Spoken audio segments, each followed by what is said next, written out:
आपण ट्विट केलेला आहे एक नेमका काय संदर्भ होता, कोणावरती निशाणा साधलेला? नाही, पत्रकार पोपटलाल यांचा अग्रलेख आज सामन्यामध्ये आला आहे. तो अग्रलेख आहे की अग्रलेख आहे याबद्दल सुद्धा मनात प्रश्न आहे. रोज सकाळी उठून बोलायचं, रात्री बसल्यावर लिहायचं आणि प्रत्यक्षामध्ये कशाला थांगपत्ता नाही. बावनकुळे साहेबांनी केलेलं स्टेटमेंट हा आपला पक्ष वाढवा, भारतीय जनता पक्ष वाढवा हे म्हणण्यापुरतं आणि यात चूक आहे. आणि छोट्या छोट्या पक्षांची तळी जर आज संजय राऊत आणि उभाटा उचलत असेल तर त्यांना थोडासा अभ्यास करायला मी मटेरियल दिलं. या देशामध्ये 22च्या वर पक्ष एकत्र घेऊन, छोटे मोठे सगळे पक्ष एकत्र घेऊन त्यांना दिल्ली सुद्धा अटलजींनी आणि भाजपने दाखवली. आणि ज्या पक्षाला संजय राऊत बांधील आहे असं म्हणतात त्या उभाटाला सुद्धा अमृत नोनी आर्थो प्लस ये एक प्रूवन फॉर्मूला है। इसमें मौजूद नोनी फल के गुण और आयुर्वेदिक जड़ी बूटियां शरीर को जरूरी पोषक तत्व देने के साथ साथ हड्डियों और जोड़ों के घिसने, उनमें होने वाले सूजन और दर्द को रोकने में मदद करता है। दर्द मुक्त जीवन के लिए अमृत नोनी आर्थो प्लस। त्याच्या उभाटाला या भांडगुळांना, या भांडगुळ पक्षांना दिल्ली सुद्धा भाजपने दाखवली आहे. आणि त्यामुळे काहीतरी बदलायचं, काहीतरी लिहायचं ही शेवटची गरगर आहे. आणि शेवटची गरगर आवाज करतेच. आणि त्यामुळे राऊत साहेब, तुम्हाला आमचा सल्ला आहे, छोट्या पक्षाचं छोडा. तुमचा पक्ष एवढा छोटा झाला आहे की आता नॅनो गाडी बुक करा, राष्ट्रीय कार्यकारिणीला तुम्हाला नॅनो गाडी उपयोगी पडेल. सर, जरांगे पाटीलांची एकंदरीत कालपासून शिवराळ भाषा पाहिली असेल. उपमुख्यमंत्री आहे आणि गृहमंत्री देवेंद्र फडणवीसांबद्दल केलेलं वक्तव्य असतील, त्यांच्यावरचे आरोप असतील, ते सागर बंगल्याच्या दिशेने निघाले होते, मात्र आता पुन्हा माघारी परतलेले आहेत. मुळामध्ये मराठा समाजाला हे मान्य नव्हे. मराठा समाजाने स्वतःची ओळख हे शौर्य पराक्रम असताना सुद्धा आपली आंदोलनं आधुनिक महाराष्ट्रात कालपर्यंत शांततेने, सुसंस्कृतपणे आणि प्रभावी केलेली आहे. आमच्या मराठा समाजाचं असलेलं हे विशेषत्व जगाने बघितलेलं आहे. आणि त्यामुळे मराठा समाज अशा कुठल्याही शिवराळ एकेरी भाषेला समर्थन करत नाही, करू शकत नाही, करणार नाही. जे करतायत त्यांच्या मागे बोलवते धणी कोण आहेत, त्यामागे स्क्रिप्ट कोणाची आहे, त्यामागे अधिकता कोणाची आहे आणि अगतिकता कोणाची आहे हे काळ समोर आणेलच. मराठा समाजाला न्याय मिळाला पाहिजे, आरक्षण मिळालं पाहिजे, अधिकचं मिळालं पाहिजे, हीच भाजपची आणि देवेंद्रजींची भूमिका. याचसाठी मुख्यमंत्री एकनाथजी असतील, उपमुख्यमंत्री अजितदादा असतील आणि सगळं मंत्रिमंडळ असेल याने घेतलेली भूमिका आहे.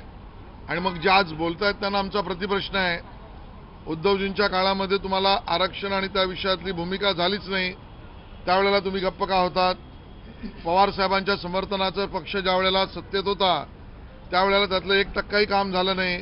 किंबहुना सर्वोच्च न्यायालयामध्ये देवेंद्रजींनी दिलेलं आरक्षण व्यापकच झालं, त्यावेळेला तुम्ही गप्प का होतात?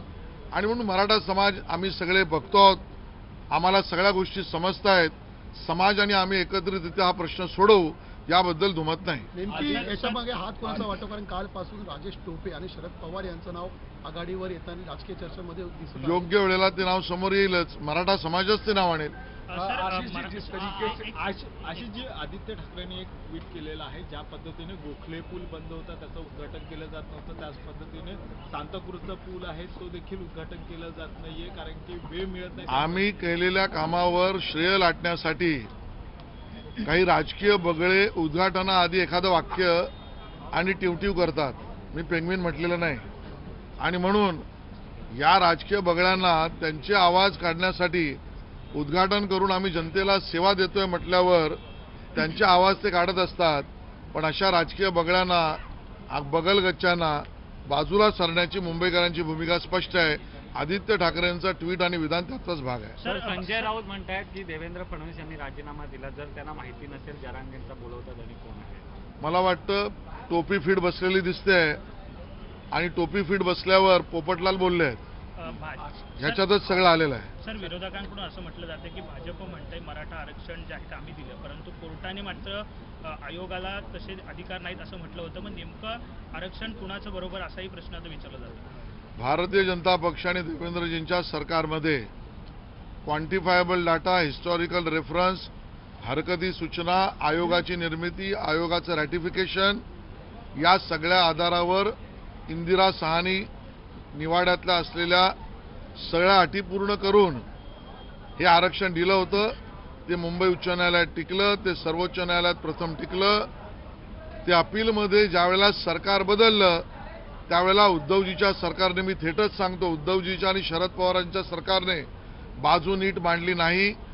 त्या ठिकाणी कोर्टासमोर जे डॉक्युमेंट्स मातृभाषेत होते ते ट्रान्सलेट करण्याची गरज होती, ते वेळेत केले नाहीत. या सगळ्या गोष्टींचा असलेला जो राहिलेला भाग आहे त्यामुळे मराठा आरक्षण गेलं आणि याला जबाबदार उद्धवजी आणि शरद पवारांचं सरकार आहे. आशीष जी, जिस तरीके से मनोज जरंगे पाटिल लगातार देवेंद्र फडणवीस को टारगेट कर रहे हैं, ब्राह्मण शब्द का इस्तेमाल कर रहे हैं, क्या जानबूझ के वो टारगेटिव है क्या? मराठा समाज इस प्रकार की भाषा, इस प्रकार की गाली गलौज और इस प्रकार के राजनीतिक विधानों का कभी समर्थन नहीं करता, ना करेगा. हमारा मराठा समाज, ये उन्होंने दुनिया को आदर्श दिखाया कि हम आंदोलन भी करेंगे तो इस तरीके से प्लान करेंगे, शांततापूर्ण करेंगे, डिसिप्लिन से करेंगे. हम करोड़ों लाखों लोग इकट्ठा करेंगे लेकिन अपनी मांग पर अटल रहेंगे. हम राजनीति में नहीं जाएंगे लेकिन हमारी मांग को लेकर डिसिप्लिन से आंदोलन करेंगे. ये 2013 से अब तक हमारे मराठा समाज ने दिखाया है और इसके लिए इस प्रकार की भाषा कोई अगर उसका यूज करता है तो मराठा समाज उसका समर्थन नहीं करेगा, ना करा है, ना इसके आगे करेगी. महाराष्ट्र में क्या लगातार आपकी सरकार ने 10% मराठाओं को आरक्षण भी दिया, लेकिन आज भी जालना में लॉ एंड ऑर्डर डिस्टर्ब हुआ, एसटी बस को जलाया गया, कई लोग सड़कों पर उतरे. तो क्या आपको मराठा समाज की मांग को सरकार सुनेगी. मराठा समाज की हर मांग को पूरा करने का प्रयास एकनाथ शिंदे, देवेंद्र जी और अजीत दादा की सरकार करेगी. उनकी हर बातों को सुनना हमारा हम कर्तव्य समझते हैं. कानून व्यवस्था को कोई न बिगड़े, या पहले ही मुख्यमंत्री जी ने कहा है, बावजूद इसके अगर कोई कुछ कर रहा है तो उसके पीछे कौन है, इसकी जांच सरकार जरूर करेगी. महाराष्ट्र में क्या जातिवादी समीकरण या एक बार जातिवाद की आग में जलने लगा है क्या? लगातार आरक्षण. देखिए, महाराष्ट्र बहुत सुसंस्कृत है, प्रगल्भ है, आधुनिक विचारों से ओतप्रोत है और इसके लिए महाराष्ट्र में इस प्रकार के जाति को भिड़ाने के विषय और विचारों को कोई स्थान नहीं मिलेगा. पत्रकार पोपटलाल की कहानी आपने ट्वीट की है सर.